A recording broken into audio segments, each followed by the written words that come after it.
This is the Election Bureau. Welcome to the Voters Diary. My name is Vivian Kai Lokko.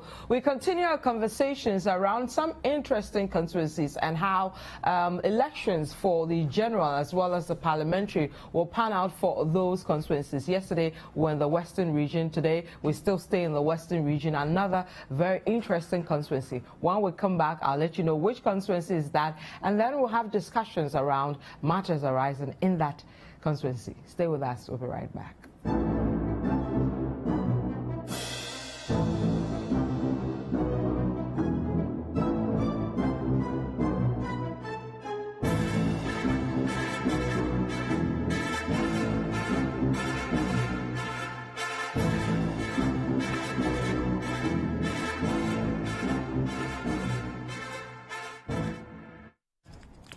Welcome back to the Voters Diary. We want you to be part of this conversation. As always, remember to send us a message via Facebook or Twitter. Remember to add the hashtag Voters Diary, or you can send us a message via WhatsApp. The number is currently on the set of your television. Now, today the constituency that we're going to put the spotlight on is the Tarkwa-Nsuaem constituency. 6 people are contesting for that seat for parliamentary elections, and of course the other major political parties for the presidential elections. Let me take you to that constituency to give you an idea of the competition so far. Tarkwa-Nsuaem is Ghana's major mineral-rich constituency located in the Western region.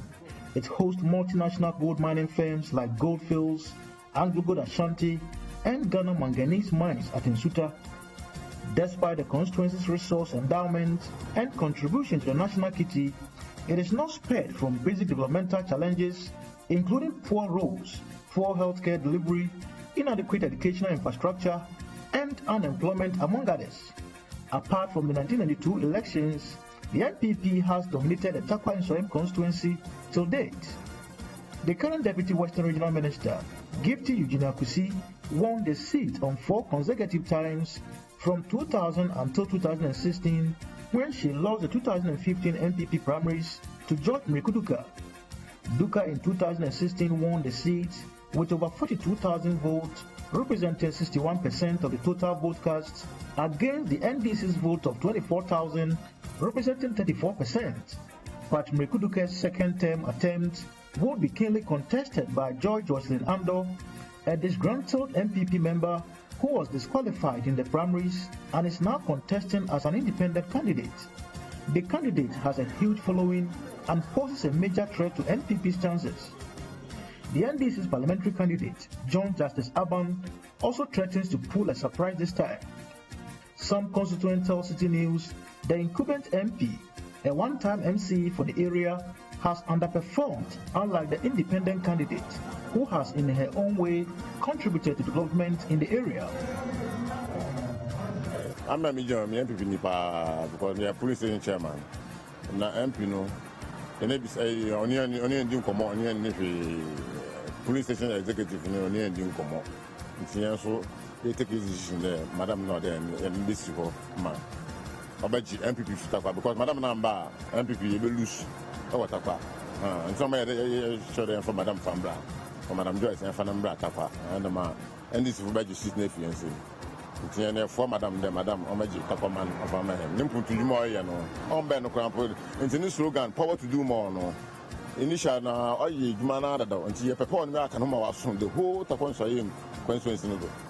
Until my Tarkwa for you, she has taken to herself doing a lot of works here in Tarkwa, of which is expected from the sitting MP. She has provided a boat for some people at a certain village to help them cross the Bonsa River to their catchment area. She has provided water. Even our main market, she has done similar there. When you go to certain places, toilet facilities are ongoing. And you know, the way and manner, even the DCE here was removed from office, was completely disheartening. Look at our road, look at the mines that we have here. So for me as a person, and I'm standing here, I go for Joy. Joy because she hasn't come to power yet. But looking at the development that she's brought up, helping the youth, helping the communities, it's quite encouraging. Supporters of the NDC's parliamentary candidate, John Justice Aban, believe his voluntary works would make him a better representative of the constituency. For the past 24 years, Tarkwa-Nsuaem has been in one direction without any improvement. All the time we vote for MPP, all the time we vote for MPP, and we've never seen any change. But this time around, I have changed my mind. I want to vote for the vision man, that is Mr. John Justice Aban. As we talk now, he has given 30 taxis to taxi drivers. Because of that, I want to vote for him. Honorable Judge Mekuduka, I'm praying to Tarkwa people that they shouldn't vote for him again. We need a development-oriented person. Look at the minerals that is getting out of this place. We need somebody who channel those resources for development. But for these constituents, they are convinced that Judge Mekuduka has given a good account of himself to merit a second term. This man has done a very marvelous work in Tarkwa-Nsuaem, but I'm still wondering why people are even contesting him. Every community, this man have tried to do something there. When I go to my electoral area, Tebebe electoral area, when you go to my aids, you have very community markets, Tebebe school, but even all the secondary schools here, this man has tried his possible best. Very marvelous thing here. We've had an MP in Tarkwa-Nsuaem before, and this MP spent about 16 years. She's a lady. People are saying that we should vote for a lady. We should just go in for women. No, not all that. Not all women can do what this man is doing. I'll go in for Honorable Judge Mekuduka. I think he has represented us well in Parliament when you talk of quality. It appears some constituents may base their choice at the ballots on the incumbent MP's recent public conduct, where he fought openly with the Western Regional Secretary of the MPP, Charles Bisiu, at a party meeting. He has disgraced the entire Tarkwa-Nsuaem.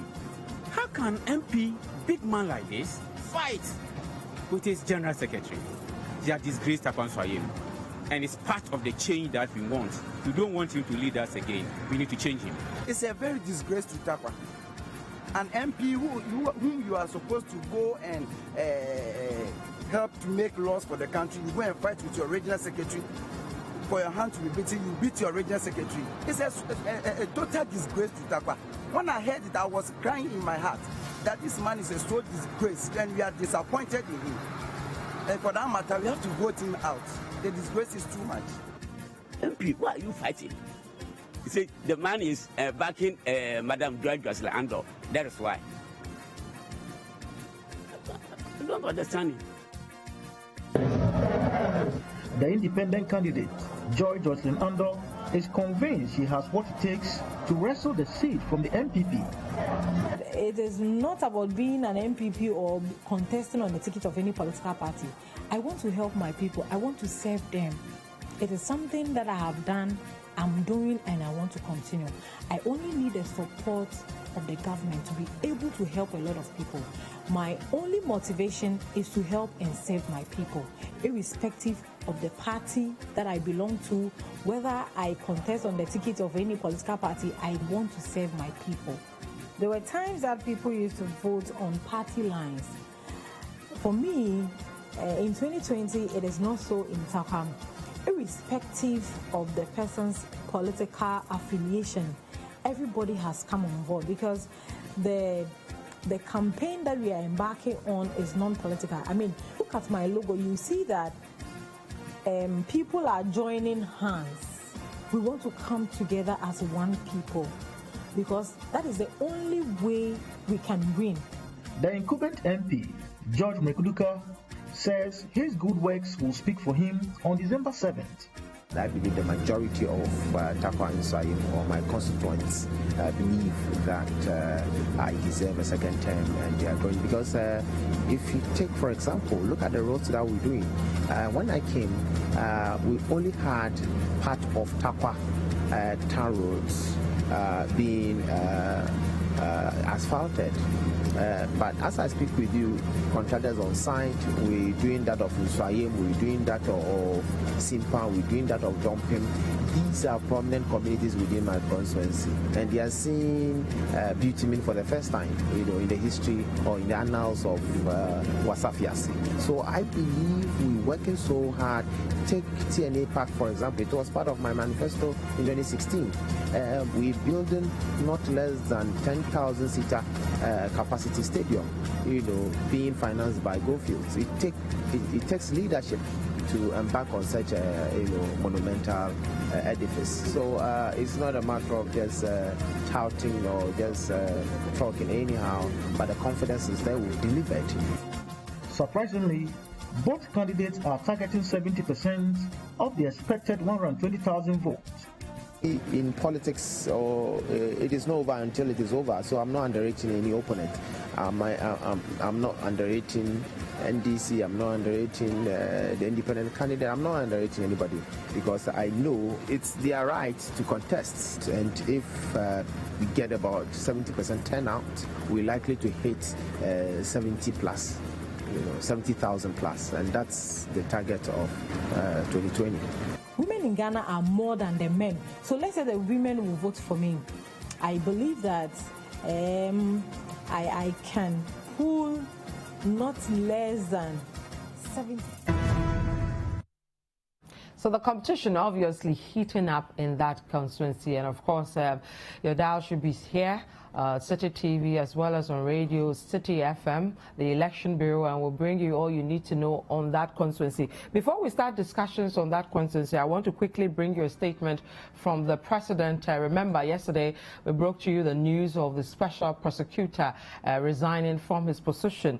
The statement from the Presidency says, and it's titled, President Akufo-Addo takes note of Martin Amidou's resignation, and I read, the President of the Republic, Nana Addo Akufo-Addo, has taken note of the resignation from office of the Special Prosecutor, Mr. Martin ABK Amidou, by a letter dated Monday, 16th November 2020. Now, President Akufo-Addo has also taken due note of other matters raised by the Special Prosecutor in his letter of resignation, and the Presidency will issue a detailed response to them shortly. Now, the statement further says the President has directed the Chief of Staff to contact Mr. Martin Amidou to resolve all outstanding matters consequent upon his resignation. And then the statement concludes that President Akufo-Addo thanks Mr. Martin Amidou for his service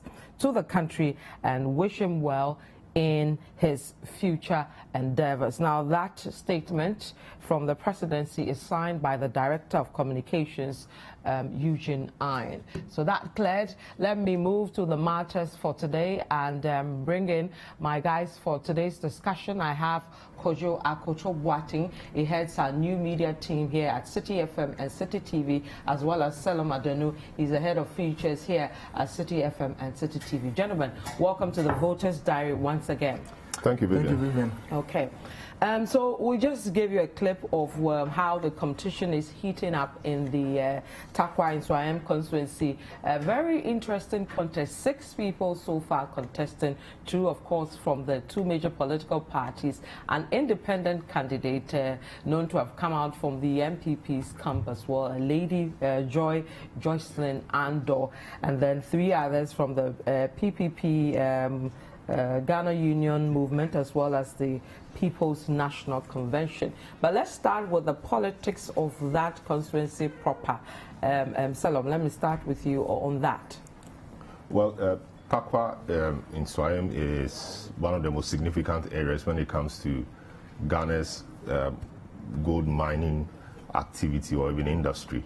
So Tarkwa has been that constituency that has been on the map because of gold. Ghana is being synonymous with gold, and so when you talk about gold, you talk about places like Obuasi and Tarkwa. So this is Tarkwa we are talking about. Yeah. So Tarkwa, apart from 1996 and even and 1992, when the parliamentary election was boycotted by the MPP, from 1996 upwards, the constituency has been dominated by MPP, as in parliamentary, and indeed the MPP has won all those presidential elections. So it is one that you will call a blue constituency. And the Gifty Kusi, who is currently the Deputy Western Regional Minister, used to be the MP for a very long time. So she got defeated at the primaries by Mreku Duka, who is currently the MP. If you recall, in 2016, he ran against the NDC's Kwame Jokoto. The Kwame Jokoto is a media personality. I don't know whether to call him a comedian or an actor, but he does a lot of interesting things on TV. He does adverts, he does comic shows. And he had a food show. Yes, a food show. Call him a humorist. Okay, humorist. Called what? A humorist. Oh, he's a humorist. Who makes financial capital from humor. Oh, okay. Because whether he's eating is humorous, yes. well, you know. Well, the comedians also are paid for the comedy. No? Yeah, but you see, his was a bit to make it look nice. wide. For example, in Kumasi, he was on radio, hosting mainstream music shows, adding the humor and everything. So he combined different elements in the media to create capital. Okay. So if you call him an out-and-out comedian, you may be putting him in a box. Right. He could go on stage and do stand-up comedy or something, but I think basically he's a humorist and an influencer. Okay, we'll go with that. So you win. He's a humorist and an influencer. So he has this popular program on TV called Edziban, and he goes to various, he goes to various joints. Someone was telling me this guy, he will never go hungry because anywhere he goes, he will get food for free. So he thought he could leverage on that popularity to win the seats in the Tarkwa-Nsuaem constituency. That didn't happen. He lost, hugely. Got 35.1 or so % of the votes against Mreku Duka's 62.2%. Indeed, a lot of things were said about his candidature. People said that does he think that Parliament was for jokers? People said all those kinds of things. And I remember at those times there was a picture of his, I think from one of his acting episodes, where he was sitting on the floor and crying. And people made fun of that picture, to say that was how he was going to cry at the end of the contest and things like that. But of course, he didn't win. So we have a straight fight, not so much of a straight fight, but we have really a fight on our hands. So we have currently Mreku Duka, we have an independent candidate, Jocelyn Andor, and then the NDC's John Justice Aban. These are the three candidates to look out for in this particular race. But it appears that the contest really is going to be between Mreku Duka and the independent candidate, the lady, Jocelyn Andor. Appears very formidable on the ground. Yesterday we spoke about Dr. Grace Ayensu-Dankwa. She's kind of doing the same things or similar things in the area, trying to touch base with people. Even though she's not a candidate, she appears to be quite well-oiled and has resources to be doing all those things. BOT in Sunyani West says he was the first candidate or independent candidate to have launched a manifesto. Jocelyn Andor also has a manifesto that she has detailed a number of things she wants to do for her people. She touches on education, sanitation and health, agric, trade and industry, a lot of things, how she wants to help the women, the market women in the area, how she will give them soft loans and how she will help them train in other things so they can be economically stable, so they will not depend so much on other people, just to make sure they are a bit independent. So her message appears to be resonating with people. And if you recall, recently there was an incident between Mreku Duka and Charles Bisu, the Western Regional Secretary of the MPP, in that embarrassing episode where the two respected gentlemen supposed to have known better fought, and the fight started from an MPP meeting with candidates in the region, and I'm sure they got outside and fought more, where we saw pictures of Charles Bisu with swollen face, and Mreku Duka also saying his finger was bitten and things like that. So the subject matter or the cause of that fight really was the lady, or is the lady, Jocelyn Andor. Mreku Duka's accusation was that Charles Bisu was supporting the lady against him. Mind you, the lady wanted to contest, but for whatever reason she was disqualified. And the same issue about disqualifying people went, quite unjustly. So she felt she was disqualified unjustly. She had the numbers behind her. She had quite some resources and quite some support. So she felt that going on her own, or she had what it took or what it takes to go on her own. So she launched her own campaign, manifesto, her colors, same as MPP colors. In fact, when you watch her logo from afar, you would think it's the elephant. It's just a number of hands held together, which from afar looks like the elephant. The colors and everything are the same. So she appears to be on the ground. She has time again on her hands because she doesn't have to go to Accra to sit in parliament and be sharing her time between Accra and Tarkwa. She is based for now in the area and ensuring that she's raking in the vote from all sources. So certainly it is a race to watch. Jocelyn Ando, I'm not sure if she's garnered enough to win, but certainly she's giving Mrekuduka a good run for his money. Okay. And Mrekuduka is quite worried. That is how come that episode, the fight, arose. Okay, we'll look into the chances and all that, but let me take Kojo's initial comments on that. Selorm was saying this is indeed a blue constituency. If you look at over the period, the figures that they've been able to rake in and all that, what can you tell us with the trends over the period? And well, it's indeed a blue constituency. If you check the trends in '96, parliamentary they voted for the CPP, but presidential they voted for the NPP. That has been the only anomaly. Since then, they voted for NPP both presidential and parliamentary. So it's been blue since, it's been purely blue since 2000. A strong blue. Yes, since 2000. Now, if you look at the '96 elections, for example, NPP got 61%, NDC got 35%. 2000, NPP increased to 66%, right? But NDC dropped to 27%. Now, 2004 was when NPP got the highest, that's 70.2%. That's the second round for, the second term for Kufuor. 2008, 58% for NPP. 2012, NPP got 53%. So 2012, they lost a bit of their hold, right? That's the lowest they've ever gotten since 1996. And then in 2016, NPP got 62% in the presidential elections. Now, 2016, George Mrekuduka ran on the ticket of the NPP, got 42,000 votes. Seth Kwame Jokoto for NDC got 24,000 votes. So Duka got 62%, Kwame Jokoto got 35%. So if you look at the difference and the margin, it's really strong for the NPP. So that's Tarkwa-Nsuaem. But a lot of things have happened. If you, aside the fact that there's an independent candidate, Joy, running for Parliament, and there's also Charles Bisiu's issue, and also the larger issue of Stop Galamsey Now, and the issues that came up during the fight against Galamsey. You know, one of the key economic activities that happen in Tarkwa is mining. So Anglo Gold has assets there, Goldfields has assets there, other companies have assets in the area. The other thing is that for a very long time, they had not had any proper road. I remember when the two of us visited Tarkwa, we went together. We flew from Accra to Takrade and then took a bus to Tarkwa. The road was terrible. Bad. And when we were going, we saw people engaging in illegal mining left, right on the road. Back then, it was Goldfields Ghana Limited that was investing their own resources to fix the road until some other things also came into being for the road to see some action. So Tarkwa has had issues with their roads, water, even educational infrastructure and related matters, and employment. And the fight against Galamsey also came up with so many issues in that particular area.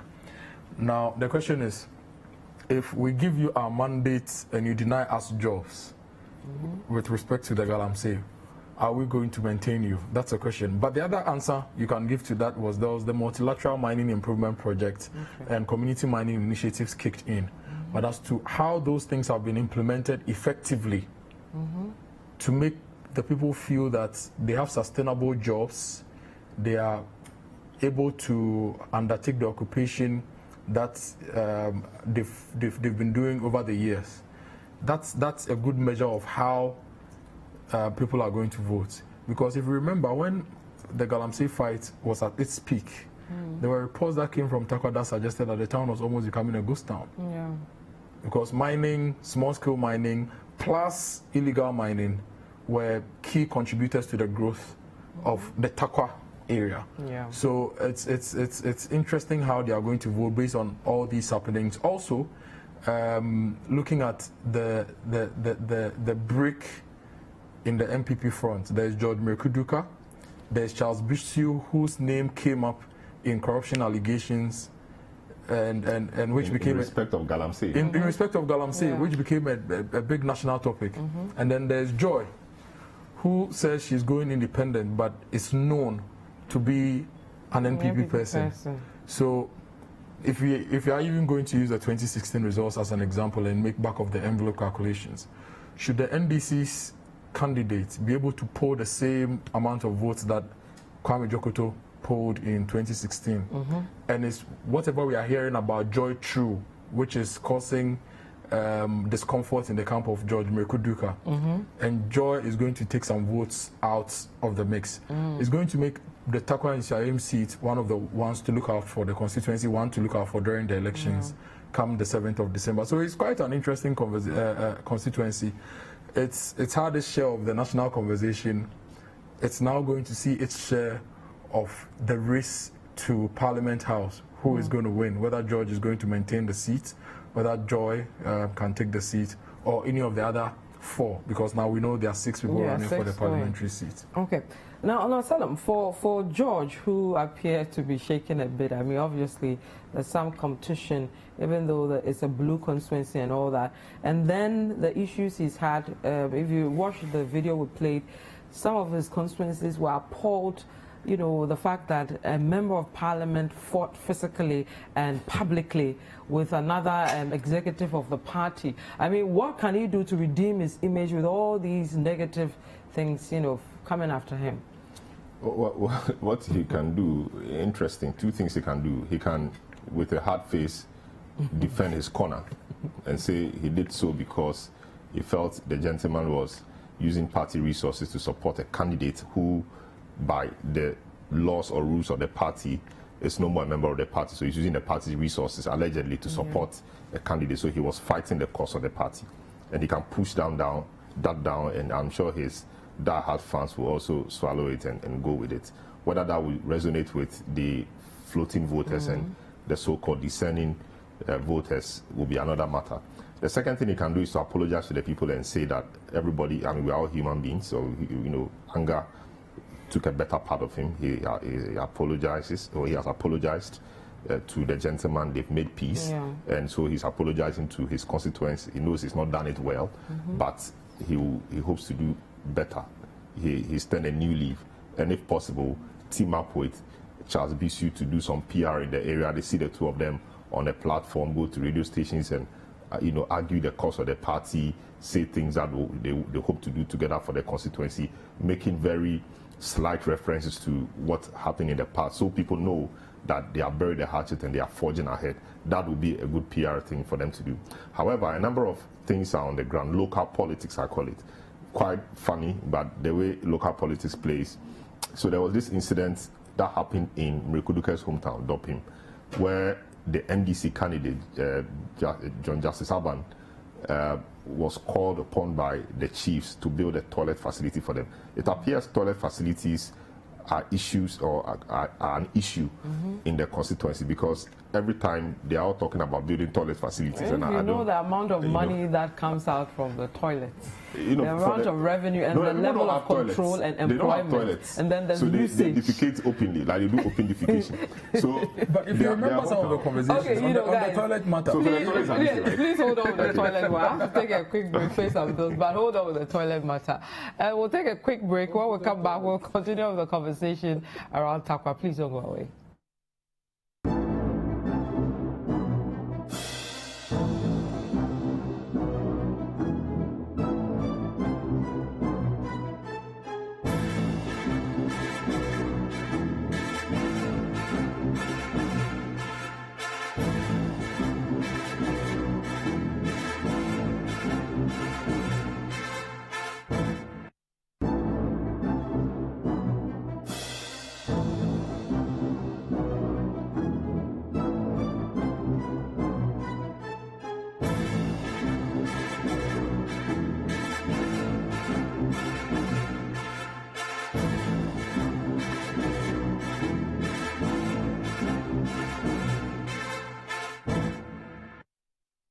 Yeah, welcome back to the Voters Diary. Thank you so much for staying with us. We want you to be part of the conversation. Do send us a message by Facebook or Twitter. Remember to add the hashtag Voters Diary, or you can send us a message via the number currently on your screen. So, guys, you're talking about the politics and how certain infrastructure play a role, like the toilets? Yes, so toilet appears to be a big deal in the area because the chiefs, wherever you go, they are calling for toilet facilities. So, and indeed, they are one of the areas where open defecation is quite high. So there was this incident where the chiefs called upon the NDC candidate for the area to build a toilet facility for them in Mrekuduka's hometown, because they claim they called on Mrekuduka and the MC a few times to do it, and they've not really seen any result. So this gentleman, the NDC candidate, Aban, got some trips of sand, rocks, and blocks, iron rods, etc., to start a project. So on the day of sword cutting, armed policemen got to the place to scatter everybody, and the allegation is that Mrekuduka organized the armed people to come and scatter the place because it was not in his interest for his opponent to be building a toilet facility in his hometown. Of course, Mrekuduka, disputed that. He said it wasn't true, and that nobody can claim to, or nobody can do everything in the constituency. So if somebody wants to help, why not? And he went ahead to say even the gentleman who was building a toilet in his hometown, his hometown, the NDC candidate's hometown itself did not have a toilet. They don't have a toilet. So on what basis will you come to somebody's hometown to come and build a toilet? But I mean, that was, and the chiefs were not happy with that because the chiefs felt that he had disrespected them, and that they called on him many times to do it. He didn't do it, and somebody was not ready to do it, and he came to disrupt the process. They didn't take it kindly with them, and I'm sure they will say they will punish him. I don't know whether he's going to apologize. I don't know whether he's going to explain things to them that perhaps he wasn't the one behind it, because he's denied that. Another incident, an interesting one, quite flimsy, but which people use for propaganda in the area, is that there was a recent town hall meeting, or a meeting of a kind organized by the Catholic Church, a peace forum of a sort for all the candidates from all the parties to come and give that peace message and call on the youth and the people to commit to peaceful election. So when Mrekuduka was called to come and talk, he said what he wanted to say, and he wanted to close with a scripture, and he said Psalm 500. So the people said, no, Psalm 500 is not in the Bible. In fact, allegedly, he said Psalm 500 and spelled out the 500, 500, and he went ahead to say what purportedly is there. So the NDC people said, no, this man cannot be serious. How can he be quoting Psalm 500 when the chapters in the book of Psalm are not even up to 500? It became quite an issue. Yeah. So his local party, the party in the constituency, had to issue a statement and say that he didn't say Psalm 500, and that NDC people who have used some voice over on the voice and the video to say that, and that he is an ardent and committed Christian, he knows his scriptures, he knows his Bible, blah, blah, blah, and so that should not be taken seriously. Another issue, as we saw in the video, which appears to be gaining traction, is the issue of his fight with the Western Regional Secretary, Charles Bisi. But of course, we've talked about that already, on what he can do. I'm sure he's doing something about it, but we've not seen. Maybe those on the ground will know what he's doing. That in itself is something the NDC or his opponents can use against him. But how can you have a member of parliament who is fighting with his own party to the extent that he will beat his party secretary this way for his face to be swollen? It is not honorable to do that. And so when you vote for me, I will ensure that I'll bring back the honor that the office of Tarkwa-Nsuaem MP, deserves, and that this gentleman hasn't done as good. So these basically are the local issues in the area. The Joyce lady has also been trying to do quite a few things, donating boats to people to cross some water body in the area. So I'll let you continue with the other candidates, but let's go to the grounds again, proper Tarkwa. I want to speak to a journalist with Space FM in Tarkwa, Nana Esibru Mone, to give us how things are panning out in that constituency. Nana, if you can hear me, welcome to the Voters Diary. Thank you, Vivian. Okay. You've been studying this race for a couple of months now. How is it panning out in the constituency so far? Well, if you have to talk about Tarkwa-Nsuaem, we all know that it's one of the key constituencies across the country that has often captured the attention of political parties since the beginning of the Fourth Republic. Now, things changed in 2000 when Virginia Gifty is now the Deputy Western Regional Minister, then and there, wanted to wrestle the seat for the ruling NPP. So let's talk about the now incumbent MP George Nekuduka going as an independent candidate for the NPP. That was in 2000. Initially, when he came on board, George Nekuduka that was privileged upon to stop. Some people believe that this is one of the reasons that has empowered the young independent candidate, that is Ms. Joyce Inando, who failed to secure the party's blessing to contest in the last parliamentary primaries of the NPP in the constituency. Now, with the party not being able to prevent her from contesting in the upcoming election as independent candidate, some electoral watchers think it will whistle the number of votes the incumbent NPP MP last year to win the seat. The chances are that a test to gain the advantage to secure the seat, although both candidates have vowed to secure 70% of the votes in the upcoming elections. Now, meanwhile, the incumbent member of Parliament, George Nekuduka, is strongly campaigning for a second term on the basis that he's delivered and delivering his campaign promises, which largely focuses on building effective road infrastructure, and he also points a number of other road projects which his lobbies which are underway, and as well as some other developments in the constituency. Now, the NDC's parliamentary candidate, John Justice Aban, popularly known as DJ, say DJ, vote DJ, and he was a former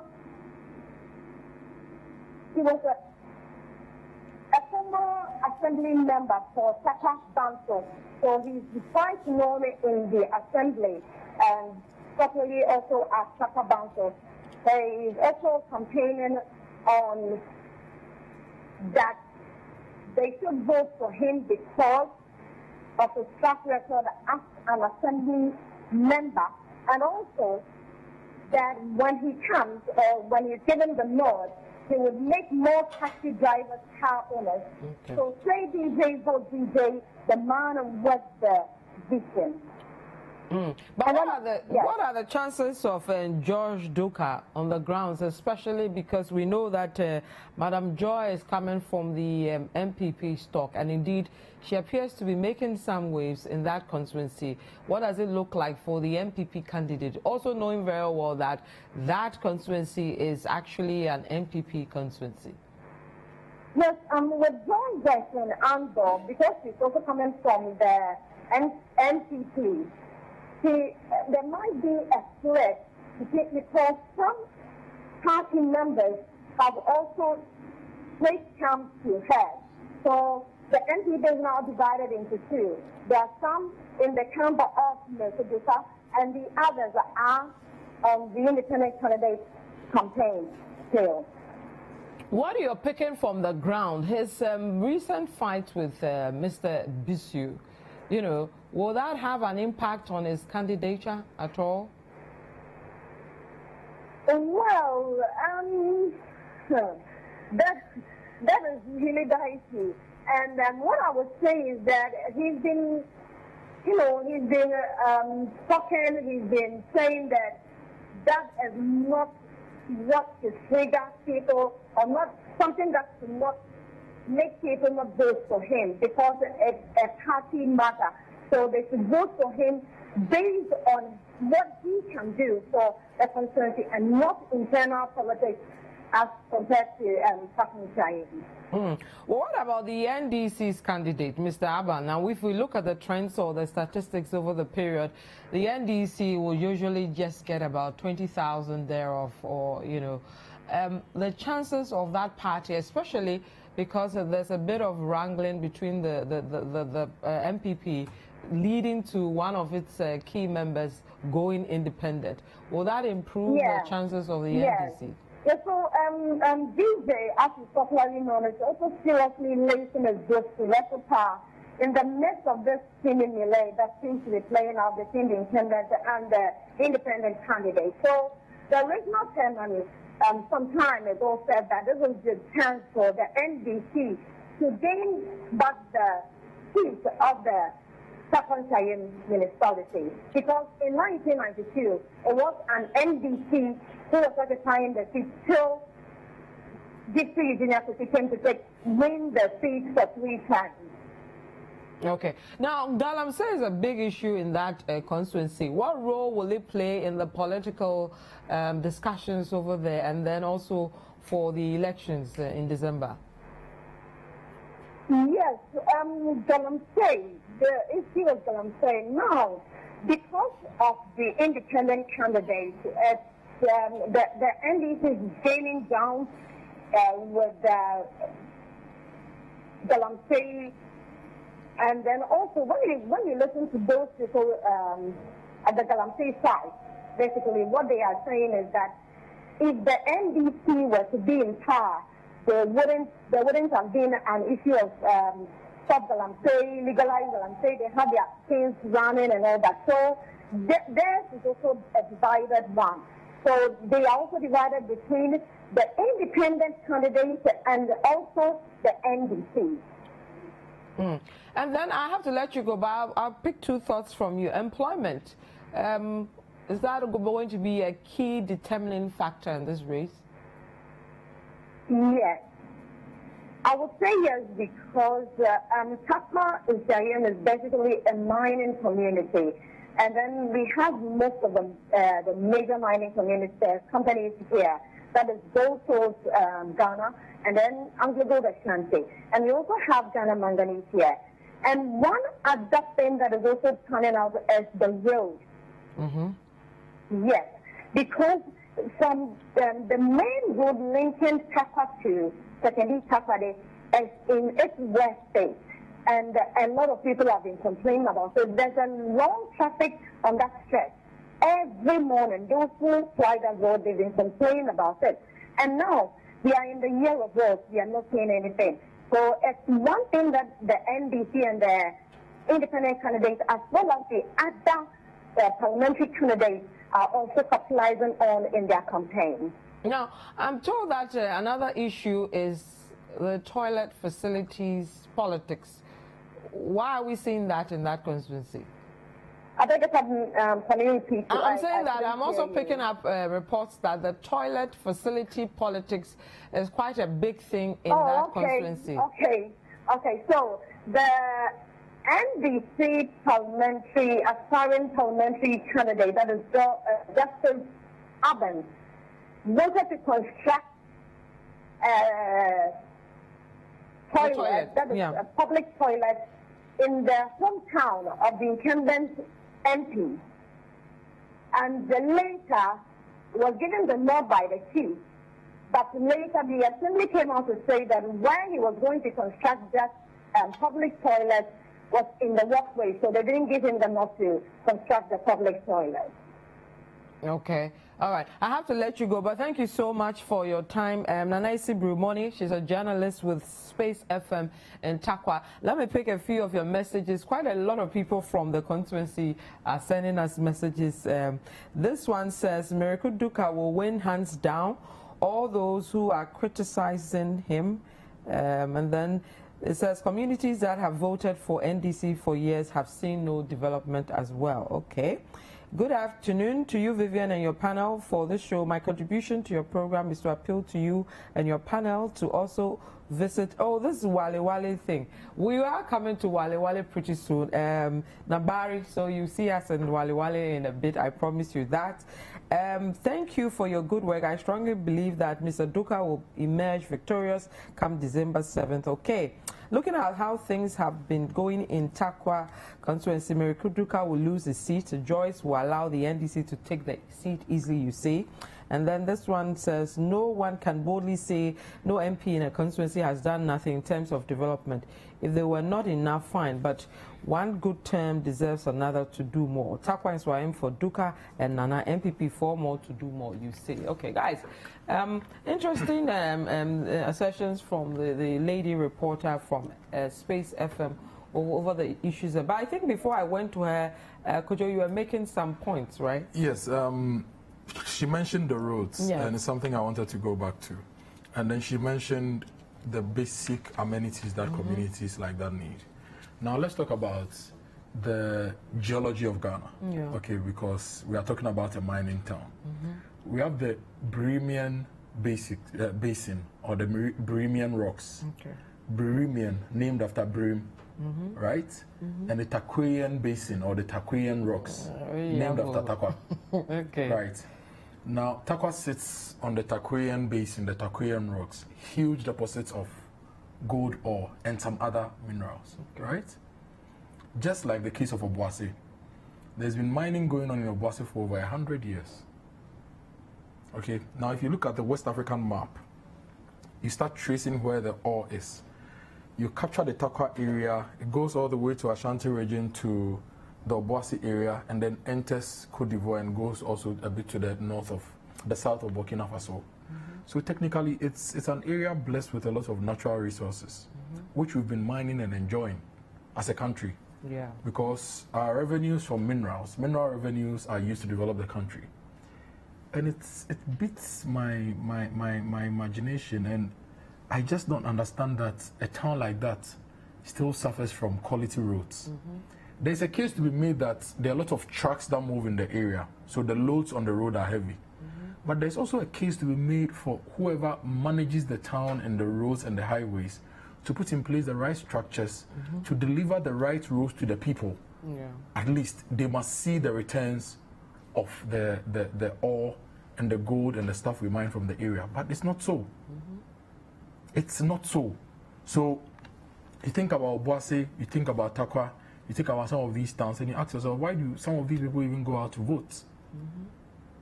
And I think these are questions that we need to start addressing as we get into election 2020 and any other election.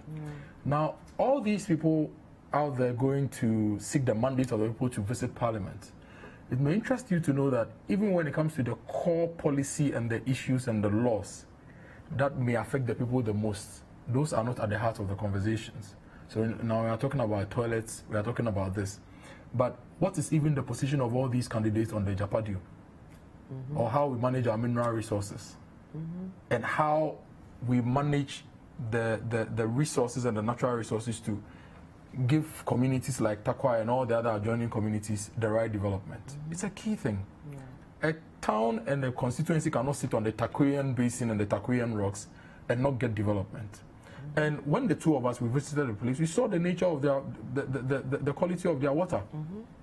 We saw the nature of their roads. When the gold companies were interacting with the chiefs and the people about their needs, they were mentioning the very basic things. Like tap water here, like we need a school here, we need a maternity home to take care of our wives and children, right? Then they're mentioning schools and public toilets. So it's very important. If the people in Tarkwa are watching, they should start asking these very important questions of the people who want to represent them. And if there's any other person anywhere else watching, this is the time to ask those questions. So they've been having arguments about toilets. Who has a toilet in his hometown or not, and who is building a toilet where? It's okay. Let's provide them.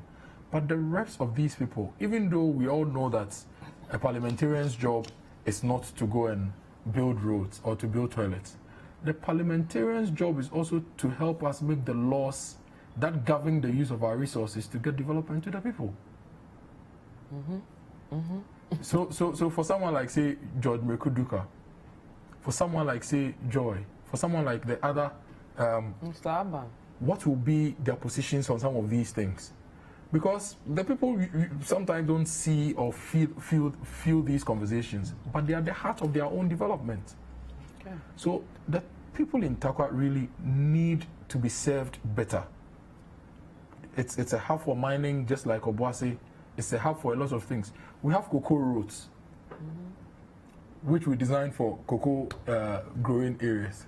Where are mining roads designed for mining areas? Is this Sino-Hydro, which we are getting from bauxite? We've seen phase 1, some action happening. But these are the conversations. Yeah. These are the conversations. So I really feel that the people in Tarkwa should start asking these questions. And as we get into the elections, whoever gets to represent the people must also stand up for the interests of the people.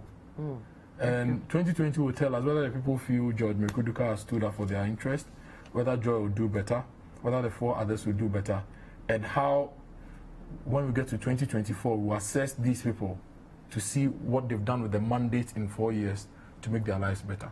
Okay, Lalo. Yes, very good point. I think that one of the things that Joyce Ando, the Joy lady, wants to do is to liaise with the agricultural minister and the cocoa affairs people to see if Tarkwa could get its fair share of cocoa roads. I mean, I just have to bring that in because Kojo mentioned cocoa roads and mining roads. Yes. Another issue that is important to the people there is the issue of men's gold. You know, men's gold had his hubs in areas like Kaswa, Obuasi, Tarkwa. He actually penetrated the mining areas. So a lot of the young people at Tarkwa, a lot of the people in Tarkwa invested their monies into men's gold. So you have the coalition of men's gold customers also, you know, having a very how do I say it? I mean, a branch there, very strong presence there. And what they don't understand is why Nam1 is still walking about and nobody's telling him anything, and now still promising to give lands and things at a fee and all that. So they feel there's something amiss. That is why when John Mahama went there, he promised them that he would get hold of Nam1, investigate him properly, and get as much as he can get from him to pay the people. Whether he can or will do that is another matter. But that promise he gave to the people, they appeared to have resonated with them. And it's one of the important things. Indeed, in one of the demonstrations, they showed pictures of about 10 or more people who they claimed died because their monies got locked up with men's gold and they don't have money to take care of themselves. When they were sick, they didn't have money to go to the hospital, even though they had monies locked up with men's gold. Of course, government also tell you that we told you not to invest with these people. We warned you, but I didn't take us seriously. Now, there you are, your money is locked up. There's little we can do. And it's the issue there. So it appears whoever will be able to tell them something better in respect of how they can get their money from men's gold will do well. There are issues of unemployment in the area. Unemployment appears, I mean, it cuts across everywhere. So it's an important matter. Poor roads, we've said. Mine in Galamsey, and Kojo has talked about that already. How the Galamsey fight, you know, affected the people in the area, and whether how the fight was carried out in the area, you know, pleased the people or not. Of course, it is not to please you necessarily if what was going on was wrong, but, you know, were they happy with how it was carried out and how subsequent programs meant to cushion them got implemented? These are issues that generally will play on the minds of the people when they go out there to exercise their franchise. But I think there's a thing to be said for Mreku Duka.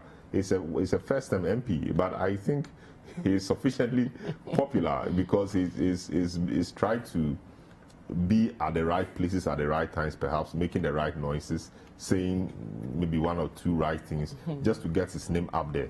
Apart from that unfortunate incident between himself and Charles Bisu, I think generally, I mean, he on the national level or in Parliament, I'm not sure he's done badly at all. Okay, we'll see how it pans out for him. But the smaller parties, you think they wouldn't also pull some votes and, you know, weaken the strength of the MPP for that matter at all? I don't see that coming up. Not for PPP or boom. We've not seen the strength of their campaigns yet, unless something really, really unusual happens. But so far we've seen the two leading parties pushing. We've seen the independent candidate also pushing.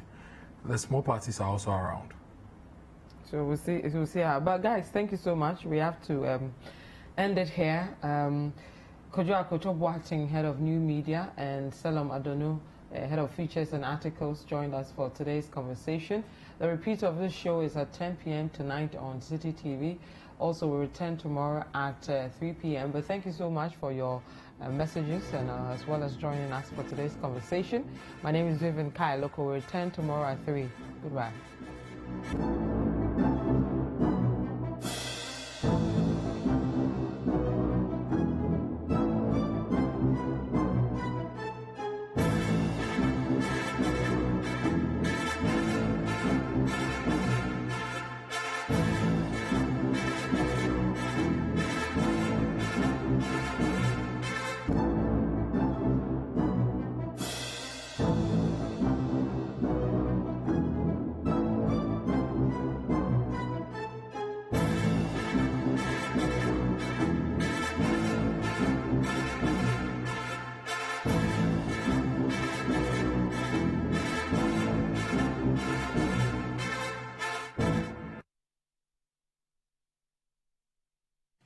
Voter's Diary is sponsored by Samsung.